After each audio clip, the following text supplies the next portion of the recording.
Hello, everyone. Good morning and good afternoon, and welcome to another episode Before Coffee. This time I'm the one being called because I am late to starting the show. Let's get in Discord, and there goes my everything. I'm here. I was here. I was just getting ready. Okay. Because my camera is not ready, for example, so you won't be able to see me. I have to get dressed, because I do wake up right before the show. Got my Alice in Chains jacket on here. See? There we go. I guess I should quote Alice in Chains this morning. Alice in Chains, sponsored by the grunge band Alice in Chains. They're not sponsoring us. We can't get them free. I wish they were. I don't know why they would. One band that should be in a rock and roll hall. Well, they're putting Soundgarden in, I think, this year. But the Alice in Chains are going first. I think because Soundgarden had a member die recently. Recently? That was ages ago at this point. No, Chris Cornell was only like 3-4 years ago now. Yeah, recently compared to Lane Staley. Okay. Look at Alice in Chains output compared to Nirvana. Nirvana's been in forever. Okay. And Nirvana only had, 3 albums, and that was it? 4 albums? And the first album wasn't even with Dave Grohl. So. The sun is coming up over the Atlantic, and I've already got my coffee. Yeah, you wake up at 5:30, it's like, what am I going to do? Go back to sleep? Okay. Of course, so I can be groggier in a minute. Right. I'm ready to start, so let's... my mustache a little bit. Let's start. I notice I look a little rough in the morning. Oh, God. Good morning, and good afternoon, and welcome to another episode of Before Coffee, except this time, everyone's had their coffee. Sorry, we lied. It's my first news story... What? Before sunlight. How's that? It's before sunlight. Well, I have the sun, so that doesn't work in. The sun hasn't gone to my side of the house. That's the one thing that hasn't changed. Oh, right. I'm not For my first news story, death toll in Greece train disaster rises. Search for bodies continue. Oh, my name, it means nothing. My age, it means less. The country I come from is called the Midwest. I was taught and brought up there the laws to abide, and that the land that I live in has God on its side. Inflation is rising again. Only the end of summer will reduce the prices of food. Oh, the history books tell it. They tell it so well. The cavalry's charged and the Indians fell. The cavalry's charged and the Indians died. When our country was young, with God on its side. More updates on the Ukrainian conflict with Ukrainians taking hostages in the Russia region. And now we got weapons, chemical dust. We fight when we're forced to, and we fight if we must. One push of the button, and a shot the world wide. And you never ask questions when God's on your side.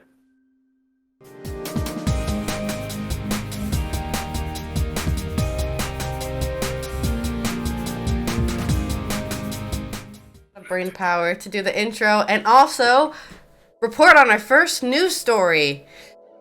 Death tolls rise in Greece train disaster as the search for body continues. A day and a half after the deadly train accident in Greece, emergency services are still busy at work at the wreck. At least 46 people were killed in the head-on collision between a passenger train and a freight train late on Tuesday evening. More than 10 people are missing. Emergency services search for their bodies. The station master of the town Larissa, responsible for giving signals, will be brought before today. He was questioned by police yesterday. The public broadcaster ERT has published an audio file in which a conversation between the station master and the train driver can be heard just before the fatal accident. It appears there was no technical problem. Earlier, Greek Prime Minister Mitsotakis said the accident was the result of tragic human error. Station masters have to direct passing trains onto the correct track, which probably went wrong at the Larissa station. The train disaster has led to a lot of unrest in the country. I think I recognize this street from this picture. Yeah. The Greek train workers are on strike all day, and the police are out in the streets with riot gear as tear gas is used in the post-train crash protest. Some 350 passengers were on a crash train from Athens to Thessaloniki. Many of the students returning to the carnival celebrations. Really, I guess, that's one way to avoid the survivor, what is it called? Survivor syndrome, when you're like the survivor of a tragic accident, so you get all mentally unstable. Yeah. Probably gonna lynch some poor sucker. I hope not. More than 50 people are still in the hospital. Fatalities are difficult to identify, as many of the bodies were charred by heat generated when their leading trains caught fire. So all the people who've died are hard to identify. So, people are gonna have to actually just guess which body is theirs by genetic marking. I have no idea. It's a really hard and difficult process to go through to discover, okay, my family member died, but which one of them is it? Just horrible times right now. Yeah, horrible. In your news, there is no happiness. In the news, this is from the Tennessee Chattanooga Times Free Press, Chattanooga, Tennessee. Southern Baptists chart different path on sexual abuse in the church. Sexual abuse task forces had been on the move in the Southern Baptist Convention. In Nashville this week, denomination leaders got a status update on a planned database In Nashville this week, denomination leaders got a status update on a planned database of credibly accused church workers. In late 2022, the Texas Baptist Convention's own task force made recommendations available to the roughly 3,000 churches that form it. One challenge remains clear. Southern Baptist Convention leaders said they have basically no authority to ensure churches proactively move to prevent sexual abuse or respond appropriately if and when abuse gets reported. Under current mandates, leaders said they can study sexual abuse problem and develop practical tools and resources the church to draw on, but in highly decentralized Baptist denomination, the rest, they said, is up to the local church. Good luck. The Southern Baptist Convention, despite long shrinking ranks, remains the nation's largest Protestant denomination. It has faced close scrutiny in recent years, as of several reports found leaders systematically mishandled sex abuse allegations in the church. The problem has not been as widespread in Tennessee Baptist Convention, according to its presidents, which of course you can take his word for it. Yeah. Who headed up the state's group sexual abuse task force. You're going to get to the bottom of it, an organization's problems, by appointing somebody within the organization to solve. That's always going to solve. Yeah. The task force, obviously, I'm pleased it's quite low, but one is sexual abuse is quite too many. In 2021, a growing activist fear was galvanized by multiple investigations by Houston Chronicle and San Antonio Express News documenting the extent of sexual abuse in the Southern Baptist Convention. Church representatives, a third-party investigation denominating executive committee. Meanwhile, representatives in the Texas Baptist Convention commissioned their own sexual abuse task force. The report on the executive committee, completed by the law firm Guide Poise Solutions, came out in May 2022 and described widespread cover-ups dating back years as executive committee members mishandled sex abuse complaints, sometimes treating victims with outright hostility. Well, isn't that always what happens? We must be lying. He's a church leader. And it's released an internal roster of about 600 church workers credibly accused of sexual misconduct, which included two Chattanooga area. Of course, it's a Chattanooga paper. They're reporting on their local slant.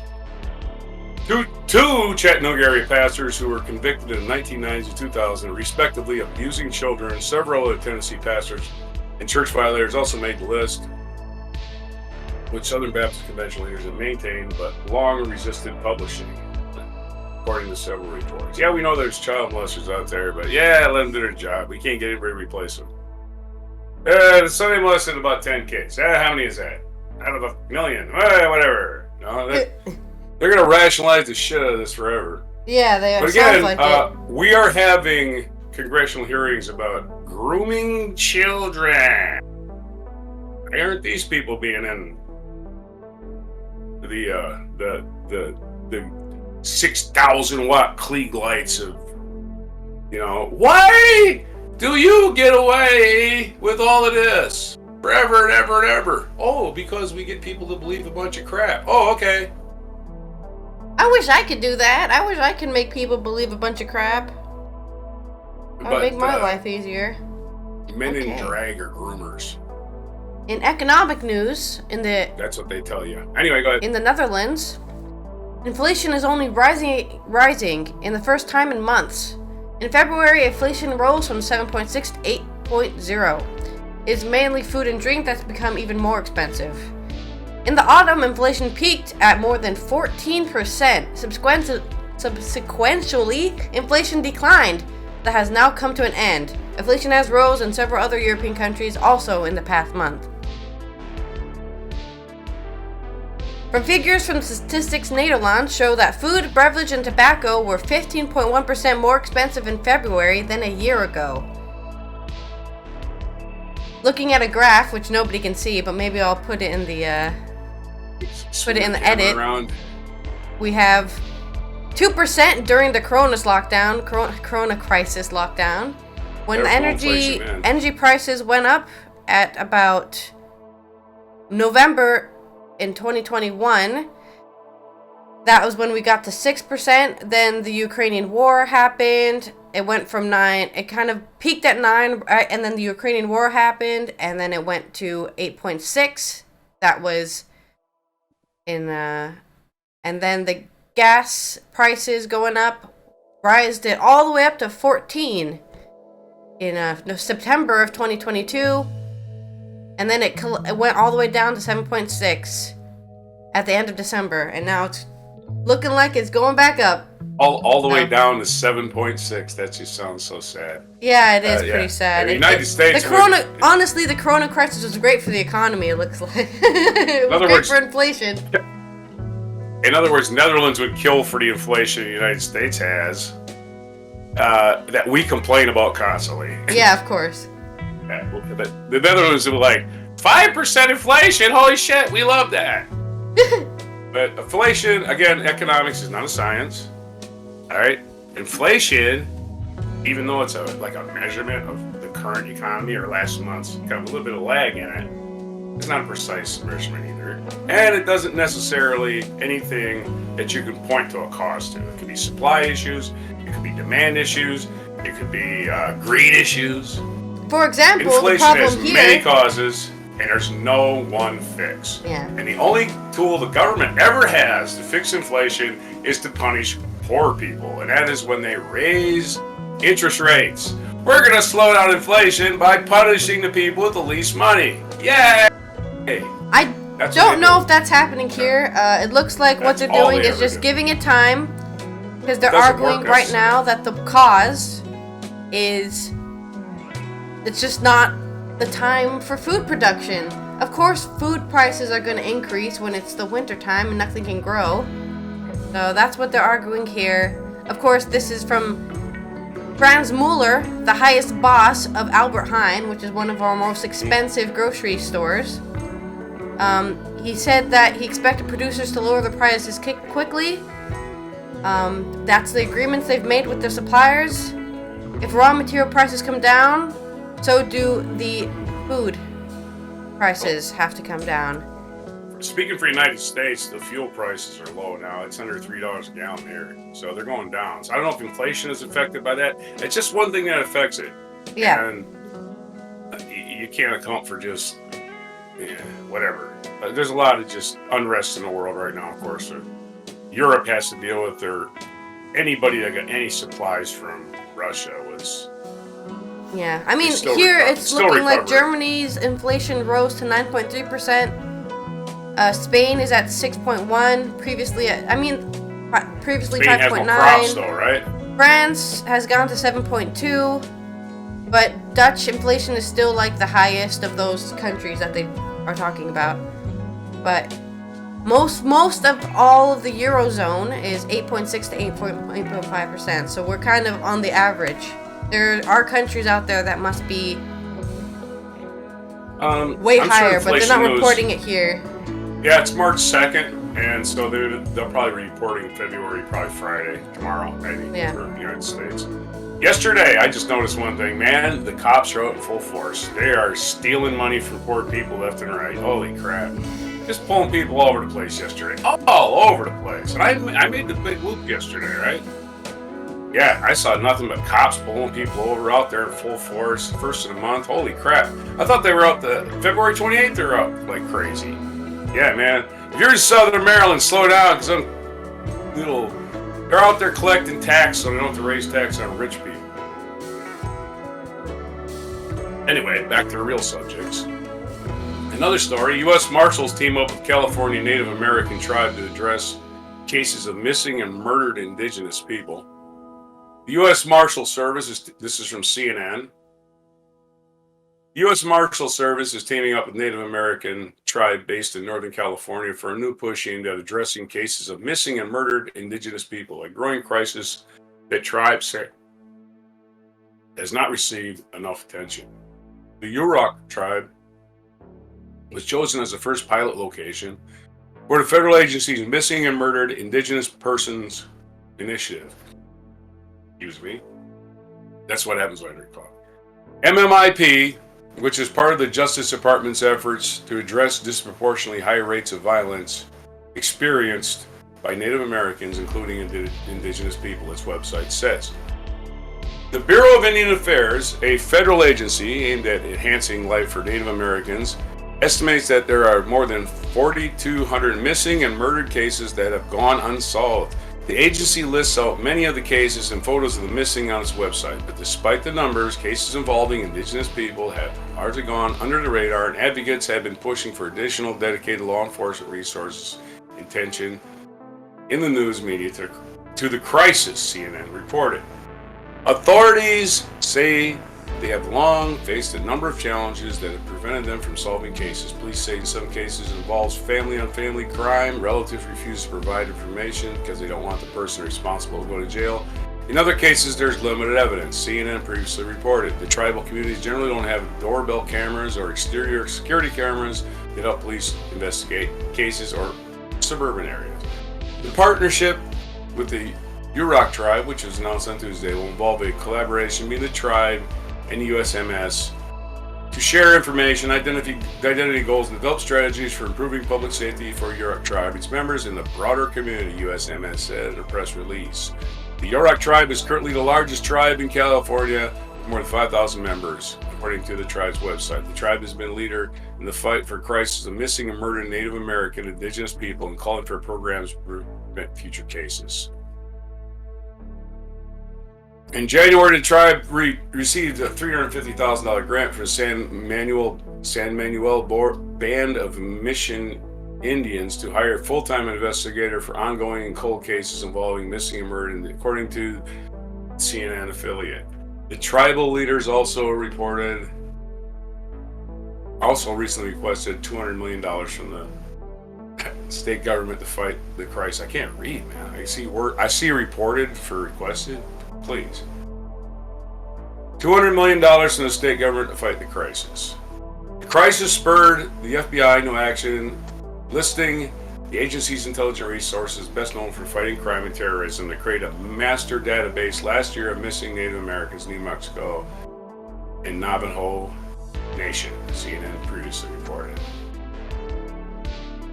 The issue has also garnered the attention of President Joe Biden's administration, which has rolled out a number of initiatives to address the violence against Native Americans, including a new unit within the Bureau of Indian Affairs to investigate the cases while coordinating among federal agencies, and that is called the General Lisa Monaco and Secretary Deb Haaland meet with a non-invisible act.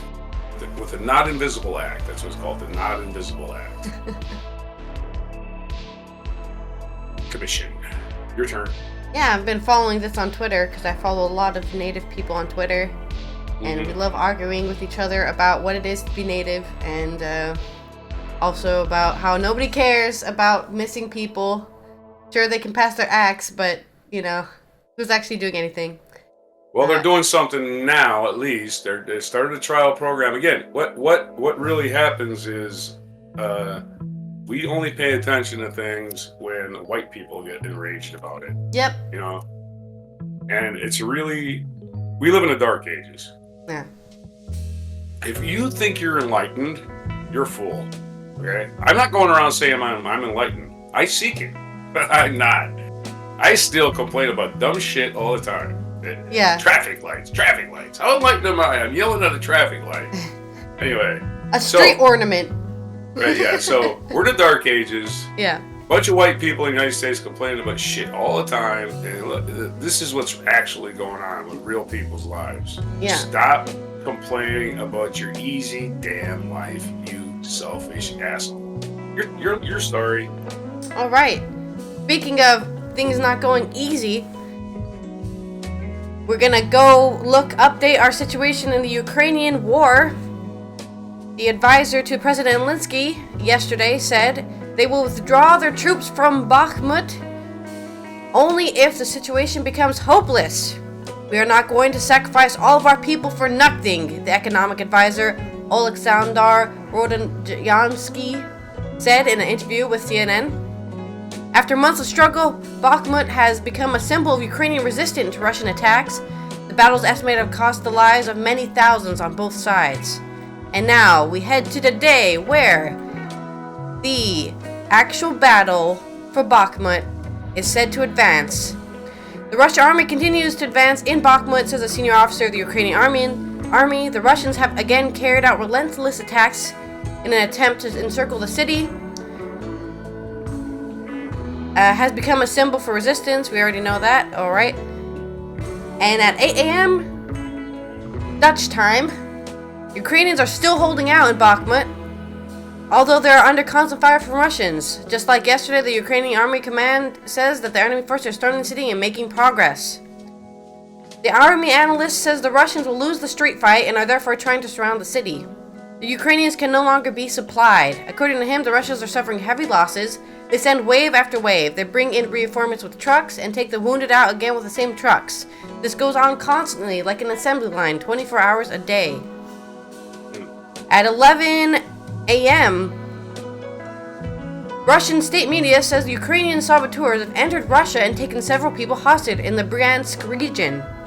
According to Ria Novosky, the hostages are being held captive in a shop in the village of Libekchan.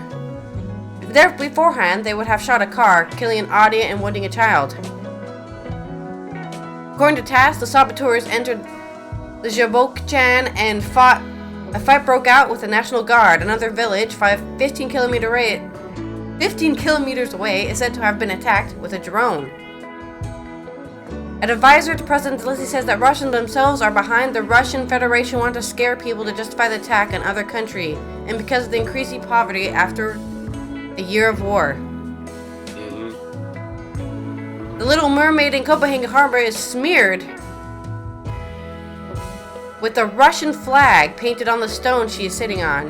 It is not known who did this graffiti. The 1.65 meter high bronze statue is a tribute to the Danish fairy teller Hans Christian Andersen and is more often a victim of vandalism. For example, the mermaid was once pulled from the stone, and another time she was beheaded. And now it's been painted the Russian flag on the stone that she sits on. So that's what's happened with the Ukraine conflict so far. The fight rages on in the Bakhmut region as supposed saboteurs are taking hostages in Russia, but Zelensky is saying those are probably Russians who are doing that just to create this air of fear, right? Oh, the Ukrainians are coming. Yeah, the Russians already gaslighted us recently by saying Ukraine is bringing in chemical weapons, so they're going to planning a chemical weapon attack. So that just means Russia is planning a chemical weapon attack that they're going to blame on Ukraine. Yeah. So they're gaslight. That's gaslighting. It's absolutely what they're planning to do somewhere. Because Syria does it all the time. Syria just did it, and their own citizens. Yeah. Dropped a couple chemical bombs on a hotel, killed 27, 30 people, and said the UN weapons people came in and said, yeah, it's a chemical attack, and here's the freaking empty, casings of the shells or whatever. So yeah, Russia's getting ready to chemical attack somebody. That's the way I read it. Why would they accuse somebody else of doing it unless they're about to do it? We don't do that. We just don't fucking do it. And if Russia says we do, they're lying sexist shit. Anyway, we just don't. I mean, we poison our own troops. With burn pits, yeah, we do that. And we drop bombs on people. We just don't use chemicals. It's pretty messy. Anyway, Russia and Syria, though. Saddam Hussein, with our blessing, by the way. So we're not exactly clean. All right. Scientists believe they have. This is from the United Press International. It's got misspellings. Science believe they found untapped helium reserves. I was going to do a story about hydrogen too, but I can do both. Helium, we've been told, is a shortage, but the amount of helium in underground geological formations can satisfy thousands of years of global demand, researchers said in an article published Wednesday in the journal Nature. Like other essential commodities, there are supply-side concerns for helium as a result of Russia's invasion of Ukraine last year. Sanctions and other restrictions mean supplies from Russia's Amur plant, expected to satisfy about 35% of global demand, are no longer available for some reason. Oh yeah, Russia started a war, that's right. Researchers from Oxford University, Durham University, and the University of Toronto estimate helium is a $6 billion market. The element is used in everything from fiber optics to magnetic resonance imaging, MRI, to nuclear technology, where its isotopes are used as fuel. It says a fuel. Much of the helium present today is a result of radioactive decay of elements such as uranium. Research suggests that helium also tends to accumulate in underground natural gas deposits. Oxford scientists had already found a full suite of gases from helium to argon in samples taken from 22 wells across North America in 2015. Researchers of this science said this meant that the estimates of available geological source of helium may be vastly underestimated. Helium is kind of a waste product. It's of nuclear fusion. You get two molecules of hydrogen fused together, and you get helium, basically.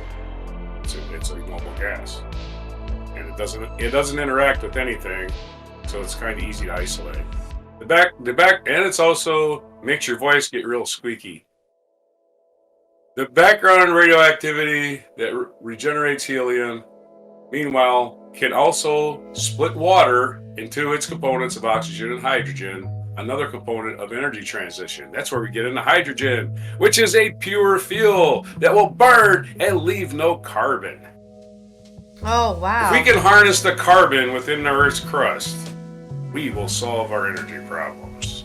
If we just empty the Earth into a hollow shell, we'll solve all problems. Hydrogen is the most abundant element in our planet, and we need to harness it for energy because it burns clean. Its waste product is hydrogen vapor, basically. And as we know, whenever we find something really great, we never over-consume it. We just, naturally just let it balance out. We've never completely destroyed entire resources because we over-consume it. Like the buffalo, for example. That guy's still going strong after the million of train murders that were committed during the 1800s. Well, the buffalo we didn't consume. They just eliminated them because they wanted to put up fences. No, they eliminated them because they wanted to sell. They wanted to sell the coat. Oh yeah, but they didn't. They literally killed tons of buffalo with guns, sheared off all the skin, and then left the carcasses to rot, like all over the fields, all over the plains of America. In a lot of cases, they didn't even do that. They just left them.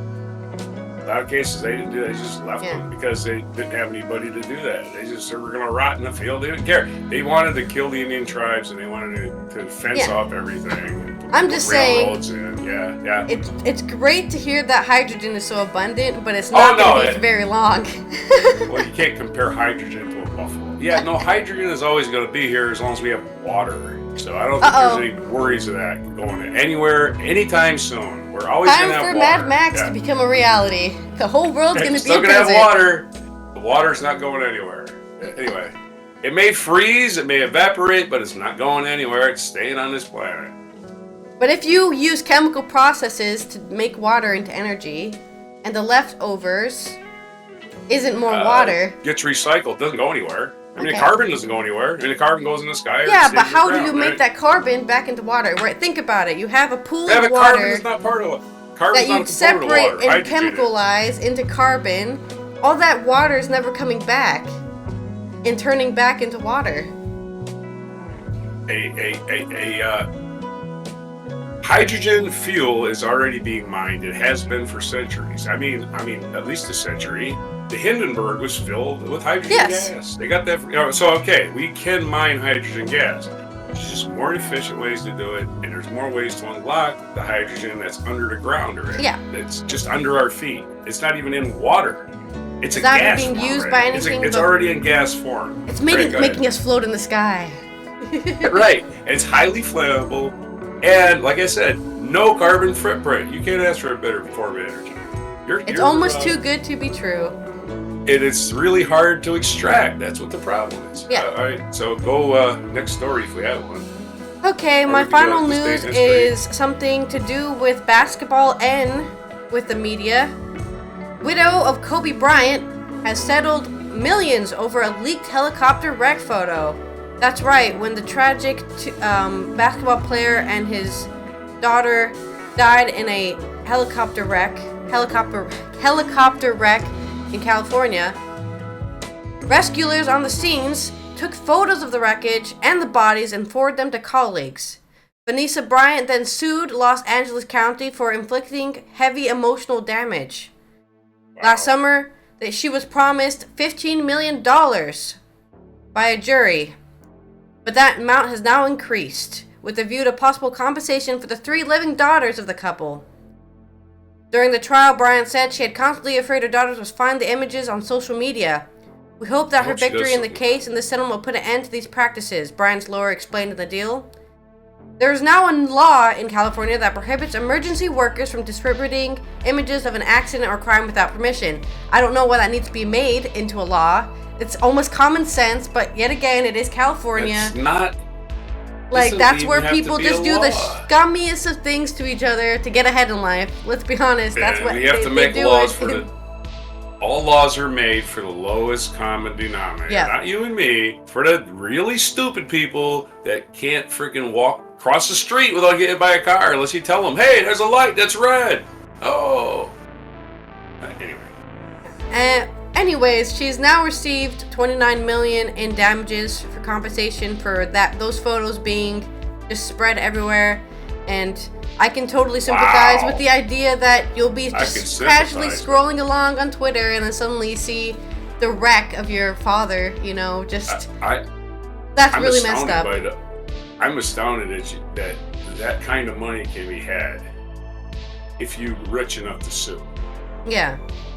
And most people aren't.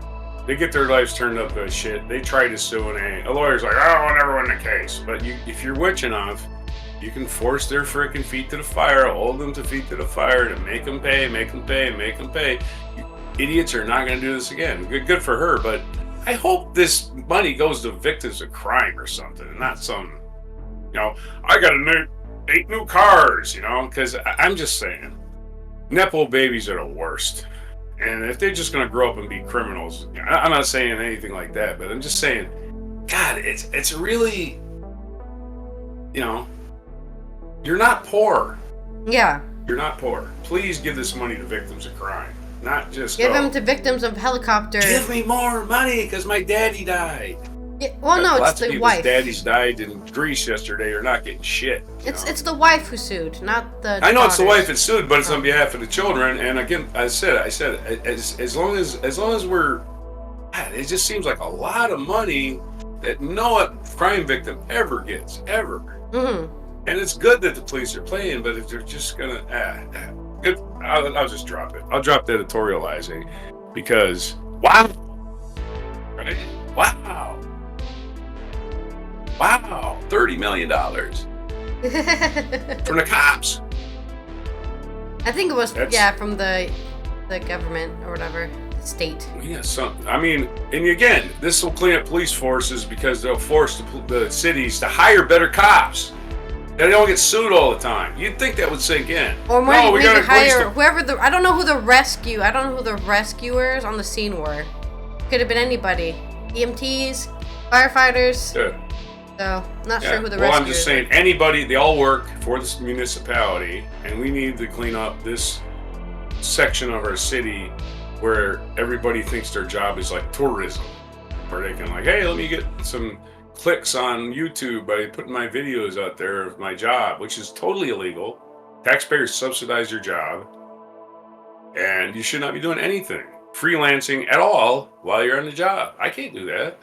I'm not even a federal employee. Yeah, I just don't understand why they decided to share the photos. So anyways, continue with your last. Gruesome weirdos is the answer. Gruesome weirdos. To this day in history. Yep. Morocco independence declared in 1956. Daniel Craig, English actor, was born in 1968, so he's younger than me. Lou Reed was born in 1942 on this day. Happy birthday, Lou. Mikhail Gorbachev was born on this day, 1931. Tom Wolfe, author of The Electric Acid Kool-Aid Test. What else? The Right Stuff. Bonfire of the Vanities. Tom Wolfe was born in 1930. Dr. Seuss, born in 1904. And isn't he famously racist? He was not born named Dr. Seuss, by the way. His parents did not have a sense of humor. Let's go with Dr. Seuss! Wasn't he famously racist? Isn't that the big secret about Dr. Seuss? He was actually a huge racist or something? Yeah, I am not going to impugn the reputation of Dr. Frickin' Seuss. You got the wrong channel. Sorry. You can do Dilbert Guy all you want, but not Dr. Seuss. Dr. Seuss, green eggs and ham, are you kidding me? Sam I am? One fish, two fish? Yeah, Dusty Springfield died in 1999. If you don't know Dusty Springfield, she wrote, I think she wrote Betty Davis Eyes, if you ever heard that song. And she also recorded Son of a Preacher Man, if you heard that song. The only man that could ever something was the son of a preacher man. Well, it's a girl's song, so I can't sing it because I'm not. You can't go that high. I'm not into the Sons of a Preacher Man, at least. Okay, so that's basically it. The Sound of Music won the Oscar for Best Picture in 1965. Oscars are coming up. Yay! Yay! We can discover what movies we should have watched all year. Yeah, I've already seen a thing where they let a woman win Best Director last year, so this year no nominations for women. And all white Academy people. Award. White people are gonna do it again. Yeah, you had your little celebration last year. Now wait another 10 years for another one, you idiots.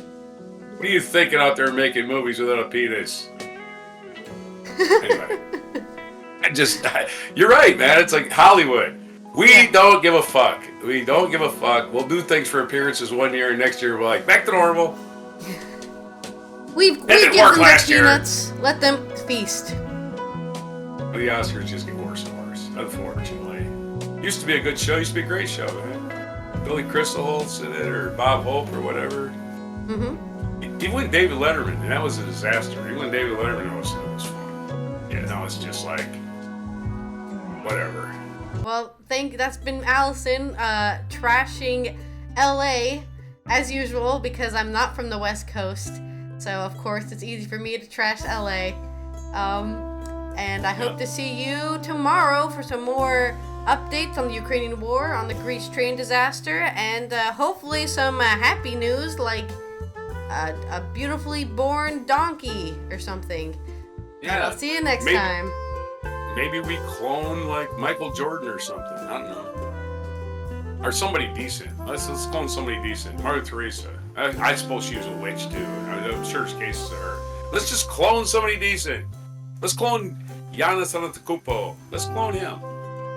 Nicest guy in the world. He could be mean, he could be nasty. He's 7 feet tall, all the money in the world, and he could be an asshole, and he is. Let's clone him. Yeah. Before coffee, March 3rd. Be safe out there, you crazy people. And remember, somebody cares about you. Don't know why. They probably weren't paying attention. That's why.